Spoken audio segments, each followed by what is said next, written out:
No, now we're going live. Okay. So, no. Now I'm recording. I do want to say that I feel like I have to talk to the camera also because a lot of these classes, all these classes are saved and they're also on Spotify, so you can listen to them there. But then we try to do once a week in person. So if you're around, message me and you can join. Okay, so in all of yours, so it's been like literally, it feels like a month, but it was like only one missed week. I felt a little bad. I was like blaming it a little bit on the Nasiya that like I'm not went on, and then I'm like, really no, like I just needed, I needed to like recover, or last week we still didn't have school last week. No, there was no school last week. Okay, so now we're back. Right. Okay, so let's try this out. It's a different day, different time, but let's see if it works. Okay, so I'm gonna go all the way back. Last night I was in the kitchen. Really, like my hopes for this was like to try to do this while I was cooking in the kitchen, and then I realized Tanya is very heavy and I can't do it while I'm cooking. Maybe like grating challah, but like I'm just even trying to remember if I put my sourdough in. Like it's a hard time and whatever. But I was thinking last night, so I recapped like the whole last week, like class 7. But what I'll do now is start all the way from the beginning. Okay, so in the beginning we said that this whole purpose is to perfect ourselves while we're here in this world. Okay, when we came down to this world, we promised that we were going to be a tzaddik, we're not going to be a rasha. Tzaddik is super hard and rasha is the opposite extreme, and that's where we fall into this category of we are beinonim. So before we even explained what a beinoni is, we then went into the different neshamas, right? So we have, what do we start with? Let's see, who remembers? It's funny, Leah Moss told me, she's like, I listened to it in my salon later on, and when you ask the question, she's like, I'm like, ooh, like, and she answers it, like, oh, I know, never Bahamas, right? Like, so we have this, like, whole fund of, like, all this acquired Tanya knowledge, you know? So now we could use it. Okay, so we're made up with a neshama, right? We start off, we were talking about this neshama. The neshama comes down to this world, right? What is a neshama? Neshama we can't see, we can't feel, we can't touch. What is a neshama? You're a rabble-rouser. Not fair. No, it's not fair.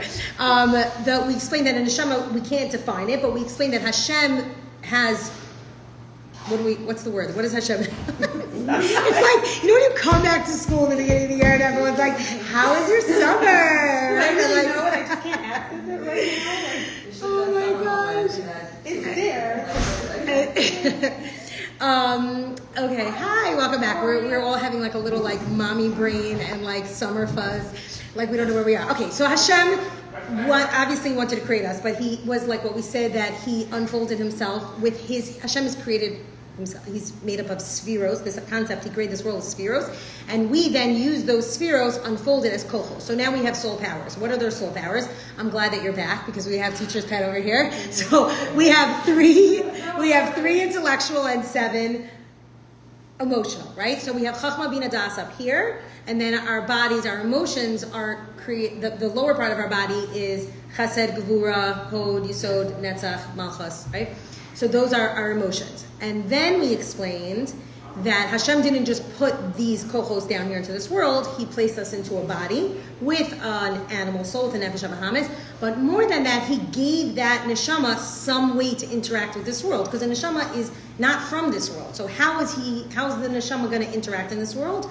Through Torah mitzvos, and mitzvos we refer to as one is food, one is clothing. So what's deeper? We said that the soul has food, first let's start with the clothing, the exterior. The soul has clothing, and the clothing is how do we interact in this world with levushim. What are the levushim? Oh, yay, thought, speech, and action. Yes. Okay, so the levushim, amazing, are thought, speech, and action. So that means that with all my thoughts and with all my speech and with all my action, I always start with my intellect and then let that create emotions. And that is where the parents rule the house, as opposed to the opposite, which is the animal soul, where the children rule the house, where the emotions guide where you want to go. The emotions are like, oh my God, we're so hungry. Like, let's go find food. Well, it's not kosher. Okay, doesn't matter. We'll eat it, but go tell the brain to figure out how to make it not feel bad. That's like the kids who just want ice cream for supper, which sometimes ice cream for supper is not so bad. Like the brain controlling the... Yeah, so the whole idea, and this is actually, it will really almost catch us up to last week, is there's an idea where we have 3 intellectual powers and then 7 emotional powers. The goal of what we learn in Tanya is to always have your intellect above your emotions, so that your Chachma, Bina, and Das will guide and create the emotions that you want. So we explained that if you have chachma is this idea, like a novel concept, I want to create something, I want to do something, I have something big, then it looks for bina, which is a womb, to catch it and say, okay, I'm going to build the infrastructure, I'm going to do it. But how does chachma and bina come together? Through what? Das. And what's das? Understanding, but like real understanding and knowing, and more than that, focusing. Integration. Taking the big idea that you have and taking a kli, like a womb, to catch it, and through the das, that's what forms, and then it's like boom, that gives birth to children. And ultimately, we explained chachma bina are male female, right? When a husband and a wife have that fusion together, obviously physically and emotionally, it gives birth to children, no matter what. So the more you think about the things that you want, the more you will give birth to the things that you want. So it's like almost like whatever manifestation concepts you want to talk about, the more you think about something, the more you want to build something, and the more you look for the kalim to be able to have it, fusing it and integrating into your life, it gives you a new life. Like you give birth to something totally, totally new. And it's an amazing, amazing thing. And we explained last week, whatever, I don't want to go ahead so fast, but those are the small version of that is tvunos. Do you remember that? Yes. Okay. Fine. So then we explained that the soul has not just clothing, which is thought, speech, and action, which is mitzvos. It also has food, which is Torah, right? And Torah, what's different than food and clothing? Clothing, when you're wearing it, you're in that zone. You're a nurse, you wear your scrubs, right? Like you're, I don't know, who else gets dressed up for work? Who else wears uniform? You're a UPS driver, even though like Amazon drivers, my kids are always like so freaked out because like they don't have a uniform.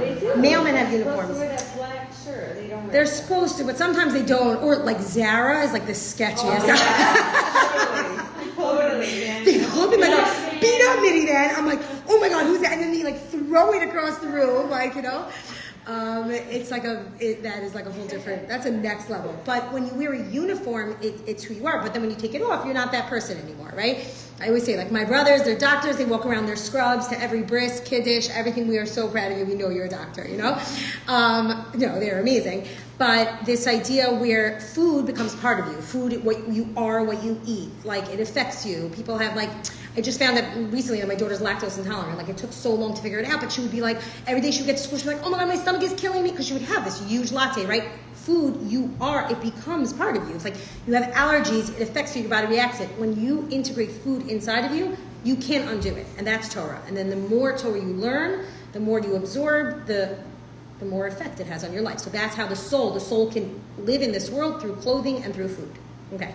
Then we explained there's another part. There's the animal soul. And the animal soul is not like a rough version of the Nefesh Elokis. The animal soul, the Nefesh Bahamis, totally wants something else. The Nefesh Bahamis only wants to be connected to this world, where the other Neshama wants to go up, right? But then we explained that anything that the animal soul connects itself to, sometimes people like the word Yitzhahara, but like in this class we don't say that word. What do we say? Sitra Achra, which means the other side, right? Or doing something. It's just not being connected to your Nefesh Elokis, not being connected to Hashem. So anything that you do, anything that you carve out, let's say like ego, like Rabbi Shais Taub says, like ego is etching God out. Like that's what it is. Your ego is, I'm making space for myself and I only care about myself, as opposed to the Nefesh Elokis that only wants to go up. So these two are constantly fighting, right? That's like the Rivka had... Yaakov and Esav, right? Thank you. Yaakov and Esav inside of her. And then those two nations were fighting. And once she knew that it was two nations, she's like, it's okay. So once you know that if you have an urge for something, you're like, that's just my Nefesh Elokis. It makes everything easier. It's just like, I don't have to worry about it. And guess what? That urge that I have is not even like the scary person with like red horns. It's not. It's actually Hashem in that other version, just not connected to Hashem. So it's like Hashem, the second you take Hashem out, that becomes Sitra Achra. The second you don't do something like with proper intention, or let's say integration, like we were saying, the second you do that, you're only feeding your animal soul. So Sitra Achra is just the other side. I'm just not plugged into Hashem. I'm plugged into myself. I'm plugged into whatever, shopping without like proper intention, or like, I don't know, I like to say shopping because I like to keep saying that shopping is a good thing, and it is a good thing. With the right intention. But so that's Sitra Achra. But then we explained that even something that's in this world, we asked, like, this was probably like in class 3, I can't even remember. We asked the question, like, if all I have to do is connect to Hashem, then like, that's fine. I'll just keep plugging into Hashem. I'll stop plugging in. But sometimes that plug is blocked. What's it blocked with? Klipos, right. Excellent. So it's like, I'm telling you right now, you walk outside, Hashem is everywhere. Hashem's in this room, Hashem's outside, Hashem's in Gourmet Glass, Hashem's in all your errands, Hashem's in flag football, which I'm dreading because they just changed the location, but like, Hashem is everywhere, right? But like, I forget, and I'm driving down Broadway, and like, there's so much traffic on Broadway, and I'm like, what? The second I forget that everything is Hashem, I are already one step further from what I'm supposed to be doing. But that's because there are klipas. If it was so clear, then it would be like, whatever, the next world. We just enter the world of Mashiach. Because we're saying Hashem is everywhere, but I can't see him. Because not everything is a grape. There are a lot of oranges, there are a lot of thick peels, so there are klipas. So klipas are what's stopping me from always saying Hashem. Because like, you can walk out of here and be like, this is so easy. Okay, Faigy, Tanya, Tanya just said Hashem is everywhere, right? Ain't no Movado. But you're like, but I don't know, right now, I don't feel it. Like, waiting online or, in a grocery, I don't feel it. Like, my mother asked me to take care of something yesterday, and like, she's like, yeah, can you run over? And I'm like, yeah, sure. And it ended up being a 40-minute wait, and I'm like, what's that 40-minute wait like during supper time is like, honestly, we get it. To be honest, it was like, it fell on like my other kids. It was like, gotta go. And like, I'm thinking, and then I'm like sitting in my mom's apartment. Right. I know. And it was like literally from 6 to 7:15. So it was like, actually now I'm thinking like I totally scored. But like when I was there, I was like, Hashem is here. Like, Faigy, just stay calm. Like, it's fine. He's coming and whatever. Okay, and then I'm like, why don't I see Hashem here? Why don't I see Hashem? And I'm like, oh my God, there's supposed to be a thick klipa on the outside of this apartment that I'm not. And I was like, just don't get frustrated because you have to recognize that. So we don't always see it because not everything is clear because of klipas. Then we spoke about 2 types of tzaddik, 2 types of rasha, 2 types of beinonis.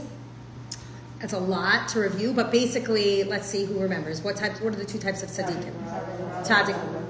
Whoa, amazing. Tzaddik v'ralo, yay. Tzaddik v'ralo, tzaddik v'tovlo, and that's a tzaddik v'tovlo is what? Switch their nefesh habahamas. Right, completely flipped his nefesh habahamas, so now he has 2 like beautiful, gorgeous nefesh, like, I mean, they're both from Hashem, but 2 nefesh elokis. Then we have tzaddik v'ralo, and that was... Tzaddik v'ralo was they have control over it, like full control, like koveshes yitzro, right? Like that idea where he has total control over it and he doesn't have to worry about it. He's like, and he's got it. Then we spoke about 2 types of rasha v'ralo, rasha v'tovlo. Who remembers what they were? Rasha v'ralo is right, it's like it dissociates. It's like it leaves, and those are like the psychopaths of the world, right? Like somebody who has it not just so bad, like the nefesh elokis doesn't even want to stay in the body, so he leaves. And then there's rasha v'tovlo, which is anybody who does any chait, basically. Like I always try to think like, Faigy, that's not you, no, like that's not you, but it's somebody who even messed up once. Somebody necessarily who like he says, like somebody who killed somebody just once. I only killed somebody, but just once. It doesn't matter. You killed one person once, you're rasha v'ralo, right? You did one thing wrong, that's already rasha v'ralo. You crossed the line. Rasha v'tovlo. And then we have beinoni, and beinoni is what? He has perfect. What's perfect for a beinoni? Perfect outside, right? Perfect outside. He knows how to control it, but what's inside? It's struggles, it's turmoil, it's rasha, right? So he has perfect inside, he has perfect outside, but he struggles on the inside. And that's what we strive for. We strive to always have those internal struggles because that's what we're here for. That's our purpose here, right? I know. So it's like, you look at those people and they're like, oh, wait, within beinoni, there's also 2 categories, right? There's a beinoni who has it, who's an oved, and a beinoni who's an eved. A beinoni who's always working and always struggling and things just come hard for him. And then there's a beinoni who almost looks like a tzaddik. Basically, things are easy for him. I mean, like I say this all the time, but like I have 2 boys. One of them, Shachris, Mincha, Ma'ariv out the door. The other one has to be woken up 400 times. Like I see that this one clearly doesn't struggle in this area and this one does. So those are the 2 types of beinoni. And then we moved into our first set of tools, which was what? Meditation? Yes, but before meditation, what was the terminology for it? It was meditation. It's what? Not spheros. What's the first tool that we have in our toolbox? Something with the heart. Something with the heart. But who rules over the heart? Remind me.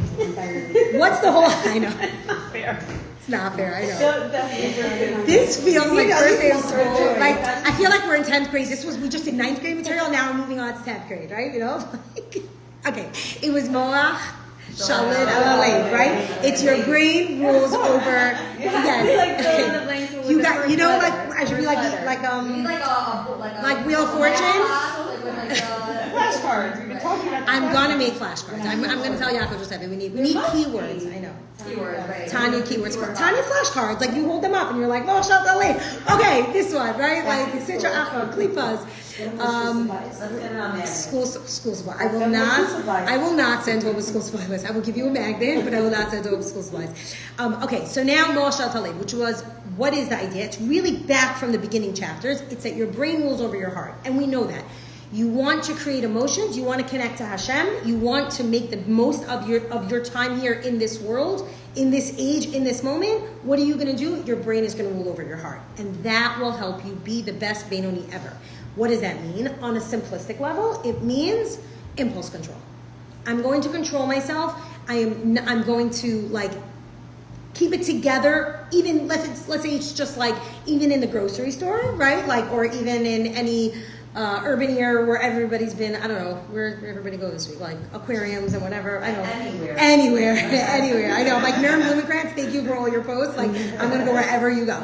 I'll meet you at sunset. No, but the truth is that it's impulse control is something that's really we were all born with. So it's important to remember that you, and we explained this last week, that it is doable. It is doable for your brain to rule over your heart. The only problem with the brain ruling over the heart is that what happens?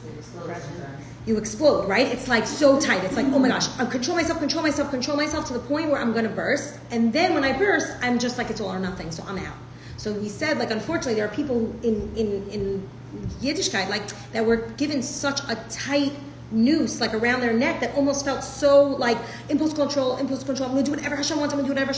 But if you're not a tzaddik, it's very, very hard. A tzaddik says, Hashem says, go to Shacharis. Okay, I'm going to go to Shacharis, right? Okay, eat kosher. Okay, of course I'm going to eat kosher, right? The tzaddik does that. But for the regular Benoni, it's not like that. So you have to remember that always your brain rules over your heart, but don't let it go too tight. How do we not let it go too tight? We learned last week in 16 and 17, chapter 16 and 17, that there's two versions to Mochshal Talib. There's two steps to it. There's 1A, which is impulse control. Control yourself, keep it together, don't embarrass yourself, don't do anything wrong, because you have this nature, it's built in with you, impulse control. I remember last week, my daughter Nechama, it was whatever, there was no school and we were going off to some activity. She came down and she's a kid who really lacks impulse control, but she saw what was happening. She sat down on a chair, she made sure she wasn't in the screen, and I was watching her and she was wiggling and twisting her fingers and hands, but and I was watching it, I'm Mochshal Talib, you can control yourself. Even a kid who has ADHD and can't sit and bouncing around, she's able to control herself. So we can also, but we don't want it to get too tight. So what do? We then, somebody said, meditate, right? So we meditate to create emotions. Because why do we have to create emotions? Because when you hold it so tight, you sometimes lack emotion, right? Stiffness, right? If I'm so much in control, maybe I lack passion. And it's always so amazing to me, and when you could have somebody who's so connected on an impulse control level, and then you start to see them sway or daven, and you're 1 second, they have movement to them. There's also that, or let's say a teacher who was so strict and so tough, and then when you see her on Shabbaton and you're oh, she's fun, right? There is emotion there, boiling there, and it's how do I tap into those emotions? I'm going to meditate. Now, when we talk about meditation in Tanya, it's about meditating to create the emotions that you want, even if it's hard. And it's very hard. I don't know if any of you meditate, but so on the mirror there's meditation, and it's not for me. It's not. It's too slow or whatever. I try to meditate during yoga, but this concept of meditation, even if it doesn't take you so deep, because some people are meditation's not for me, even though I think all of us, like, we just want to meditate. Like, when I do my lashes, like, I'm like, how long do I have? I have an hour to sleep. Okay, I take off, like, my Apple Watch, my phone. I'm like, hey, good night. Like, that, even just doing that is like going to the spa. We would love to meditate as, like, mommies or whatever, but meditating enough to get you to a place that you appreciate Hashem. And the idea is to create pseudo emotions, because like big, huge emotions take years. They really do. Like we spoke about this last week, like 2 weeks ago, like love. Like when you first get married, you don't love the person you're married to. Like you don't really love them. You don't really hate this person. It takes time. But this idea where I can meditate to create something small and light, which is pseudo emotions, is referred to as tfunos. And tfunos are little moments of appreciation, like it's beautiful outside, it's Shabbos, thank you Hashem, little thank you Hashem moments, like literally. And then what Hashem does is Hashem takes those tfunos and he attaches it to mitzvos and to ma'asim tovim, and then you eventually have this full-blown loving emotional relationship with Hashem, with your spouse, with your kids teachers, with your babysitter, whatever it is. You start having these like emotions, right? Like you build up something which can be so big, but it starts with something small. So 17 and 18 taught us about meditating just to get you to the point where you feel something. And then I think Meital gave this example of like Rabbi Akiva, like the water dripping. Enough little thank you Hashem gratitude moments will get you to love Hashem. So that's where we ended.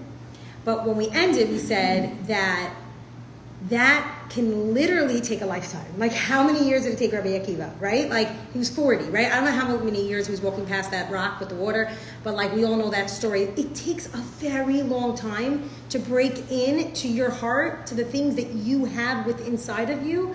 Like, it takes so long. It takes so long to create things outside of you in meditations that sometimes you can get a little disheartened. You're like, what do you mean? Like, I daven mincha, I said nishmas for 40 days. What? Like, why didn't I get my thing that I was davening for, right? It takes years, and it takes a very, very long time. Also, there's ups and downs. Also ups and downs, right. Like, in what sense? Like times that you could tap into it, and times that you feel more blocked. Right. And then that gets very disheartening also. Right. Well, I dived in so well yesterday, how come I can't access everything? Right. I try to, and I feel like we discussed this, listen to like certain songs that get me to certain places that will remind me. And I think that's like maybe just like meditation for beginners. We're starting, let's say like all of you.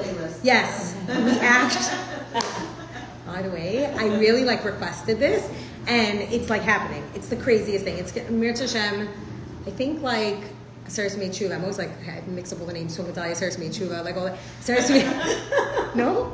Like the 3 weeks shit, like the names of like the different time periods, like Bina Mitzarim, right? It's also like My son had Shabbos Shuva last week. Shabbos Shuva, that was it. Right for Rosh Hashanah. My son has a bar mitzvah Shabbos Shuva, and I'm like, it's this week, and he's like, Ma, this is not Shabbos Shuva. I'm like, the Shabbos for Rosh Hashanah. See, that's what I'm talking about, like those kind of Shabbos that I mix up. And then like Shkolim and Para and Zachar, like all those also. Okay, sorry, I don't know how I just went here. The playlist, yes. So we're working on a playlist. So I know. Chaim Guri is going to be singing it. Thank you Hashem is putting it out. And it starts actually like the first niggin. It's like something that we should really learn. Maybe like we'll take a break from Tanya and learn this album because it's like real Kalim. The album is like... So there's like a Klipa song. It's a Klipa song. There's Iris to tell you, Kalim Datika, and a lot about Kalim, a lot about collecting sparks, like finding the spark. Remember we said how like if you find yourself out somewhere and then like you realize that there are klipas there, you have to remove the klipas. So this concept of collecting sparks. So it's an incredible album, and we like literally like they've been working on it for a very long time with Mendy Portnoy, Chaim Guri, whatever. It's going to be incredible. But if you put that on, and by the end, whatever, if you have an hour to listen to, it'll be out. You will create tunos. Like I guarantee, you will feel connected to Hashem. So what I'm understanding is that we're working so hard on use first Moach Shalvita because we have so much emotions. But you're saying that we need to meditate to create emotions. But I'm like, we have more emotions than this. Okay, so that actually is the most beautiful segue to get us into today because we have so much. I'm like, if you ask me what I have more of, it's much more of this. Right. So, okay, so that's amazing. So we'll end, let's say 16, 17 was that you can create emotions. It takes a lifetime. So start with tvunos, and then Hashem's like, I got you. Take your tvunos, I'll connect it to my simtovim, and you are going to be in a very good place, and you're going to create. Tvunos are like pseudo emotions, like, oh my gosh, it's a gorgeous day outside. Oh my gosh, thank you, Hashem, Shabbos. Like, oh my gosh, you did such a big mitzvah. I'm so grateful for you. The idea, it's like little glimmers, and the idea is that you might not like, let's say, like I was saying this, gave this example like last week, like you might not love the cooking of Shabbos and the prep list and the thing, whatever, and like, but somehow like little kids are like, it's Shabbos, is it Shabbos Yetz and Malki? You know, like that idea, like that, they are so excited about Shabbos, but like for me, it's like, not so much. So what do? I want to connect to Shabbos. So I say, Shabbos is a day I can just put my phone away and I could just, whatever, even if it means falling asleep, pretending I'm reading but sleeping, or going on a walk, going to shul. I started going to shul Friday night. It's like the highlight of my week. I'm so excited. Come pick me up. I just started, like in the summer. Like I went 2 weeks or whatever. Like Shabbos Garth and then never happened. No, so the Rav's daughters come. They like sit there with like the marshmallow and the circle and whatever. Because we wouldn't be complaining when it comes home. Right. So I leave right after Kabbalah Shabbos. And then it's another hour to set the table, so it's fine. Yeah, it works.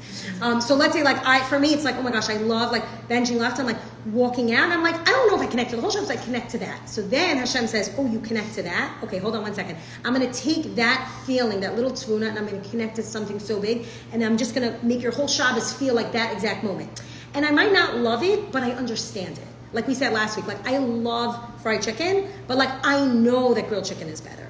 So, like, I'll have grilled chicken. I know that maybe Friday night, like, I'm bombed at the end of the week and I just want to go to sleep, but I know that it's the right thing to sit down with my family around the meal and not complain that my husband came home from shul 2 hours late. Like, I know, right? No, it's fine. If I go to shul, then I know exactly where they're holding, you know? Like, halavai should be our problems, like, that we're waiting for them to come home from shul. Okay, so this is going to bring us to 1825. Okay, this was literally all a recap. 18 to 25, the way I learned it, literally, it was probably the hardest chapters for me because it's a very easy place, like Rabbi Sheistav says, to get lost. Like some people are like, oh my gosh, Tanya's so scary. We're like, no, we made it pretty far. And then all of a sudden, like you hit 18 and you're like, what is happening here? What's going on? I don't necessarily understand. So since this is an open book and like you're not looking inside, I'll do it as like short, as brief as possible so that you can understand the concept. But basically, what we said in 16 and 17 is that you create emotions from the outside. Think about things, think about Hashem while you're chopping vegetables, while you're, in the car, while you're in traffic, while you're at work. Think about Hashem, create enough tvunos, and that's it. But you're like, that takes so long. I need something faster. I need something faster. So what do I need? I need like an emergency button that I can push the second I feel like I want to use my emotions, or the second I feel like something too tight. I need an emergency push. So what 18 through 25 explains is that there is an emergency route. It goes much, much quicker. It's much faster. It's a drop more intense, but it taps into something that's over here with inside of you. Like you were saying, like, I have so much of this. So let's utilize this. So let's utilize our own insides. Instead of looking at the things outside, start with your insides. And that will also connect me to Hashem and let me use my emotions. So what is that? So here's another terminology. In 18, we see that there's, I just want to make sure I have the word right. I feel like I hear so many words like, Ava Misuteris, right? Is that the word? You should know that. I always look to you. Okay, so we explained that there's this idea where, no, we didn't explain it. We're learning that there's this idea that we inherited, like a spiritual inheritance from our avos, from Avram, Yitzchak, Yaakov. Thank you, now I remember their names, not Esau, but Avram, Yitzchak, Yaakov.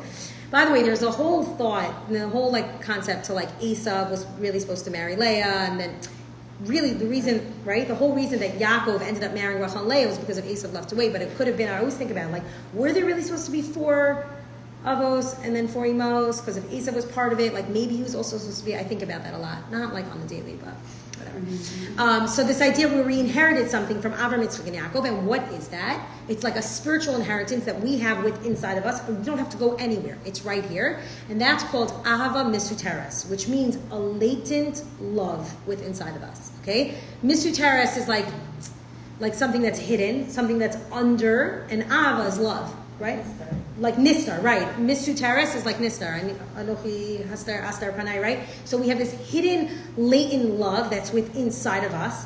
That if we need to tap into that, we can. And what is that? What is that latent love that we have?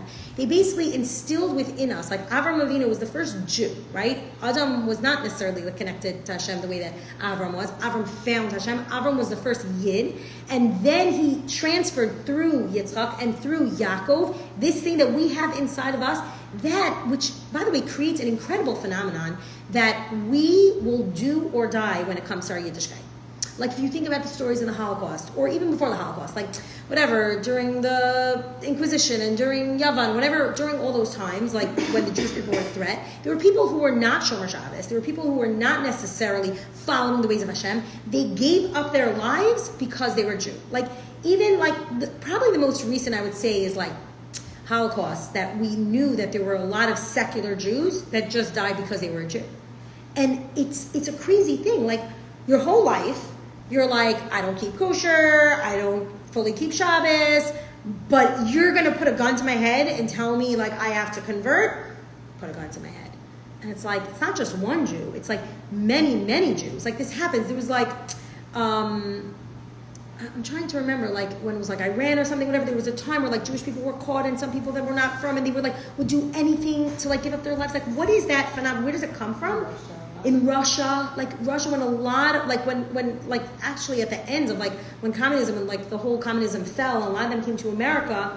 They were, let's say, somewhat connected in Russia, and then came here. They would do anything. I send my child to Jewish school. Well, all of a sudden, you're sending your child to a Jewish school. Like you didn't necessarily keep this when you were back there, but then they're like, oh no, it was so hard here. What is it that you would give up certain things for your Yiddishkeit? Like I have this a lot. I teach in the city, and like I work with a lot of girls, Balei Chubas, and it's like everybody comes in. Their first rule, like their first blanket rule, is I have to marry a Jew. I'm like, okay, that you have to marry a Jew, but like you also sometimes have a Christmas tree in your house, and you also don't eat kosher. Like you eat kosher outside, kosher inside, but not outside. I don't know.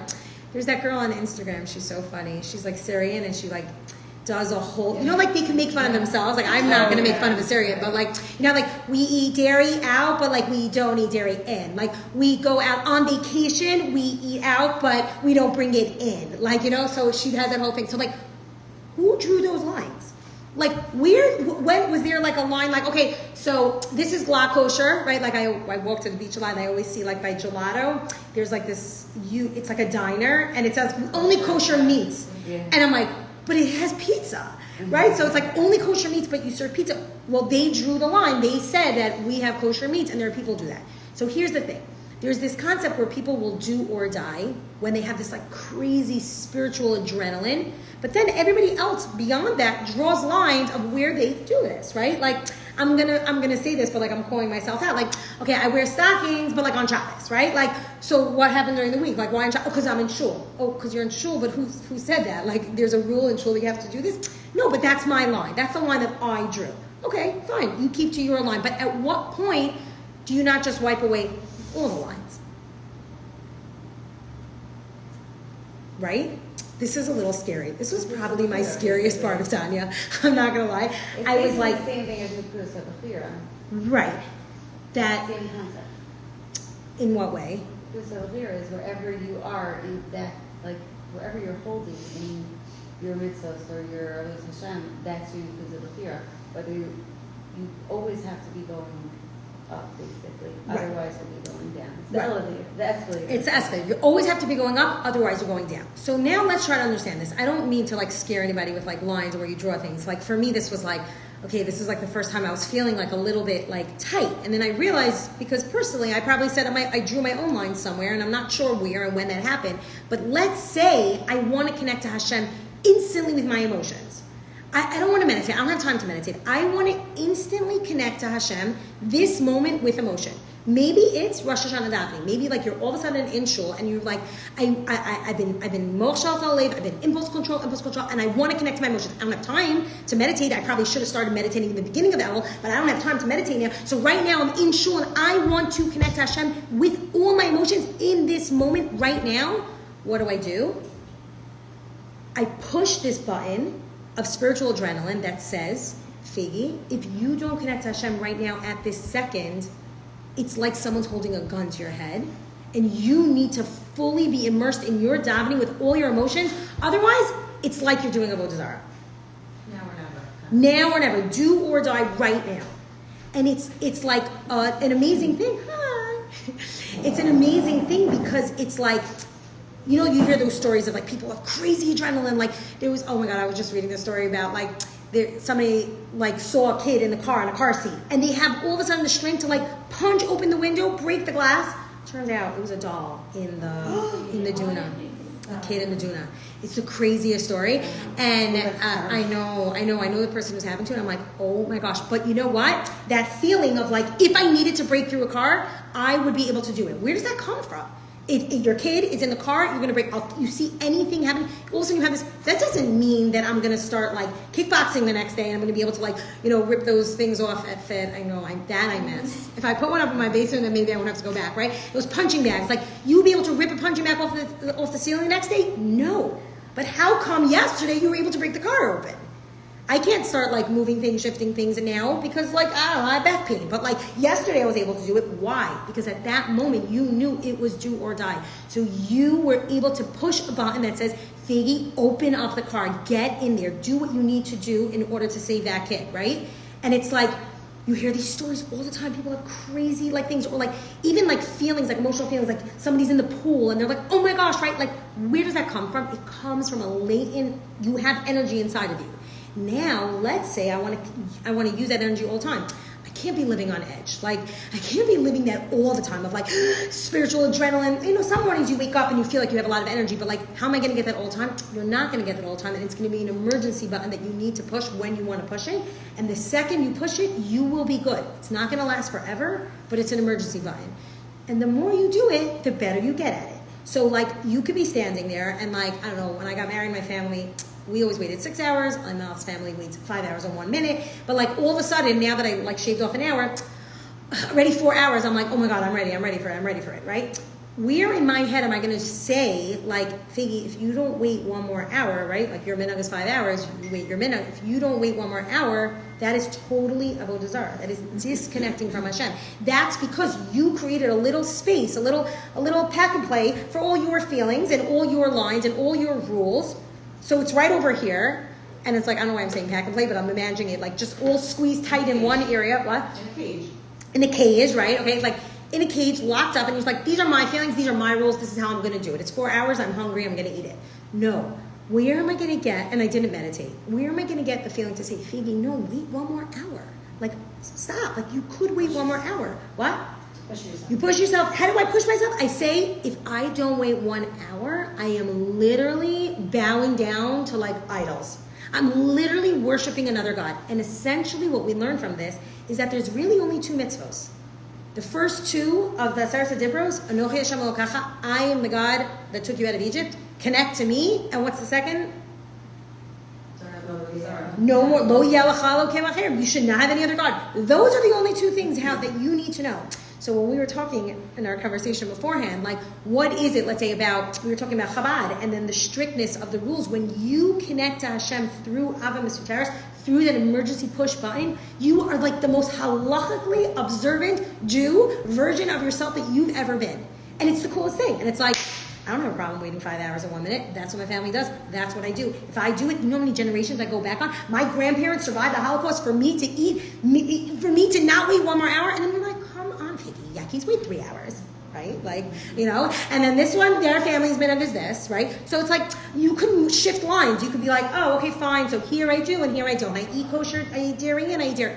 So you drew those lines. But if you want to clear away all those lines, you can either connect to Hashem, or you could just go into your little egotistical place where you said it's okay to do this and this and this because this is what works for me right now. But if you want to connect to Hashem with emotion full on, and like, I don't know why that imagery of like Rosh Hashanah popped into my head. Like, I want to be fully connected to Hashem. I have to imagine that I'm going to die if I don't do this.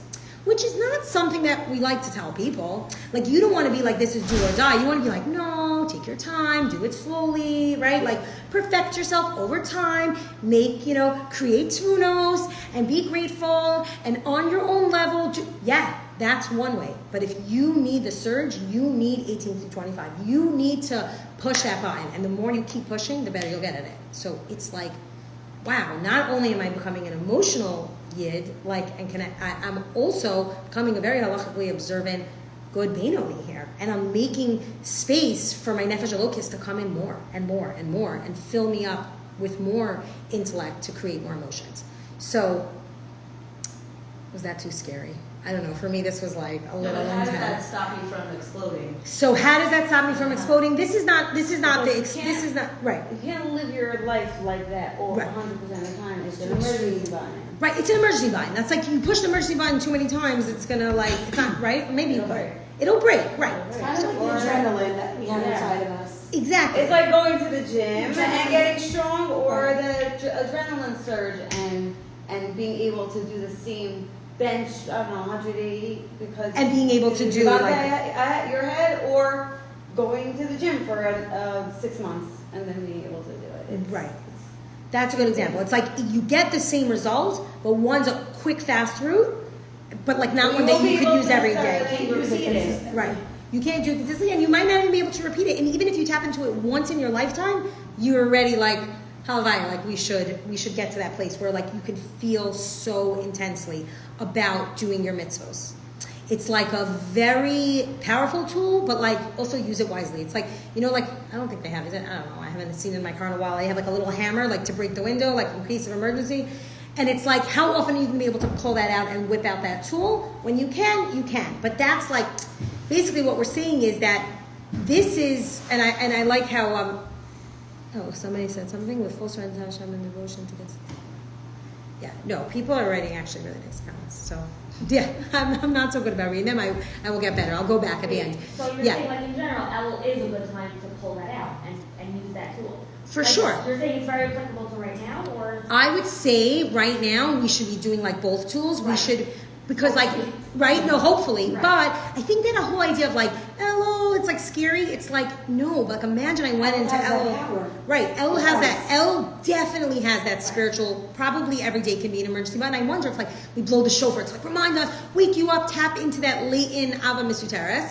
And then also slowly over time, I think that would be the perfect blend, would be like blending these two.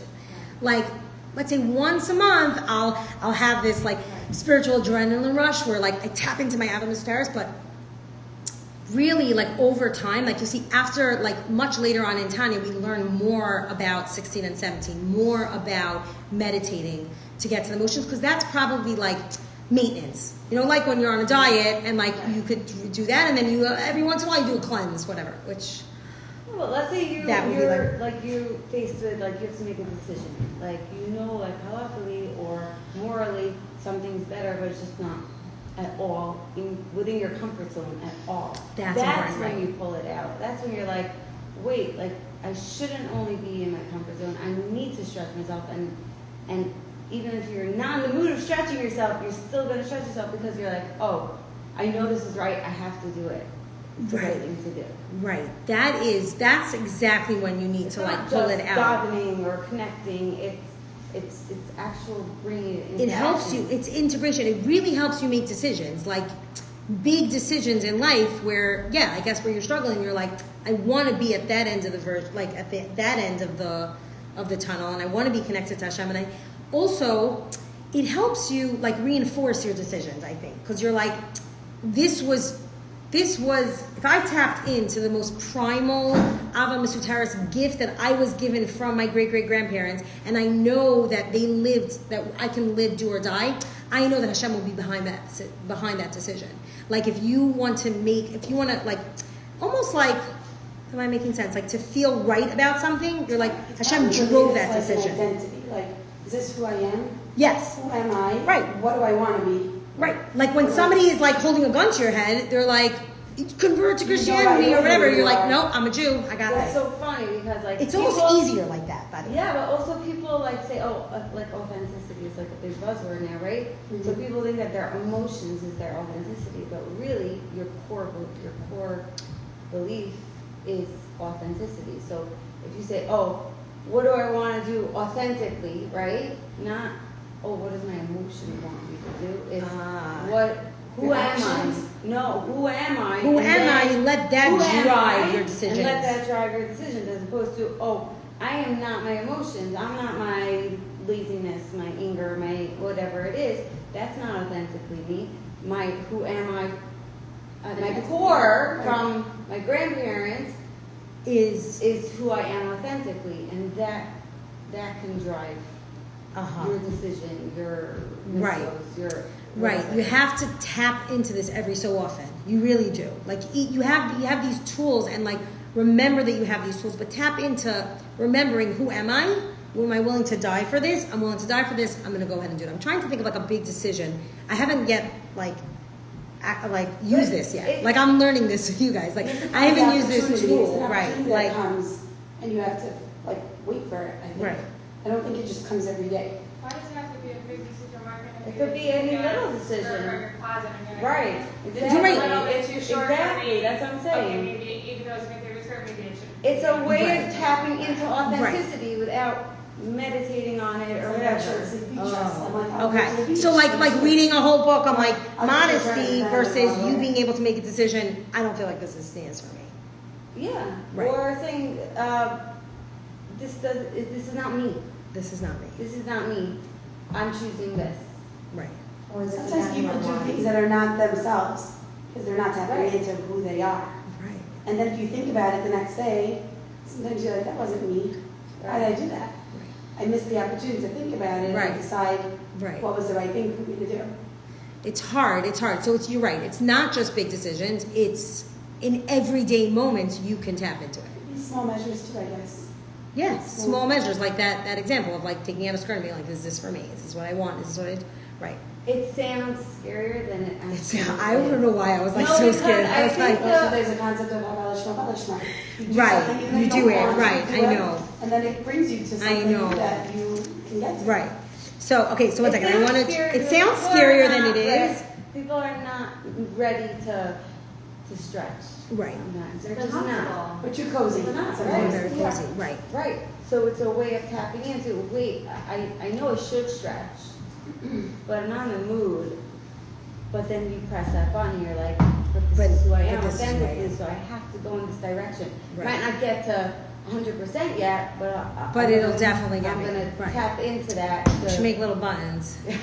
Little tiny buttons. buttons. Right? That was Little easy. buzz buttons. Right. I know. Or like if you're like overwhelmed in the morning and you know Right. miss the bus or whatever, and like it's you have to overcome that Right. big emotion. Right.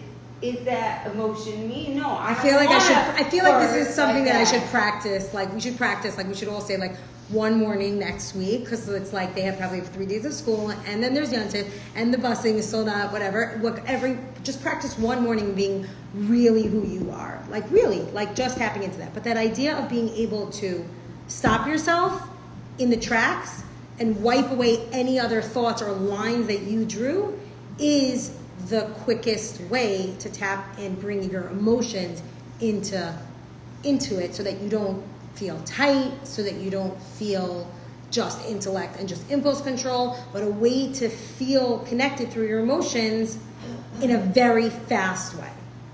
That's the It's idea. kind of like the opposite of desensitizing ourselves. Sometimes we do things and then we Right, desensitizing would be like slow and meditating and working on yourself, but taking like, action that is not who we are. We're desensitizing ourselves to that thing that we're doing. right, If we fight it and get stronger, then we're building ourselves to go up. If we're Right. going to do something, but then it needs like adrenaline. It needs like a For little boost. example, for Okay. example, you have a kid, your 4-year-old is tantrum, she doesn't want to go to school, right? She doesn't want to go to school. You're starting to feel the anxiety build up because you have to go to work, you have to go to the gym, or wherever you have to be, right? Right. And you would yell at her, be like, just get in the car so you could take her to Right. school, right? But that's not me. I'm not a yeller, or I don't, Right. enables you to tap into the empathy of, oh, this kid is nervous to go to school, or oh, this kid is having trouble getting dressed, or whatever Right. it is. It enables you to tap into the real deep emotion of being a mother. Like Right. you want to help your child get to school. Do you understand? Without being that like Without- I'm this angry person. This is how I was. This is how I Yeah. am. Right. That's your emergency. buy-in. Right. That's As that's opposed to a- always being the, oh, calm mother, like, oh, We're like everyone looking has for to like watch. major things, but it's really these It's small really- things yeah. that turn us into better people. right. The Right. big things are maybe not, I don't know. Maybe, I Right. don't know.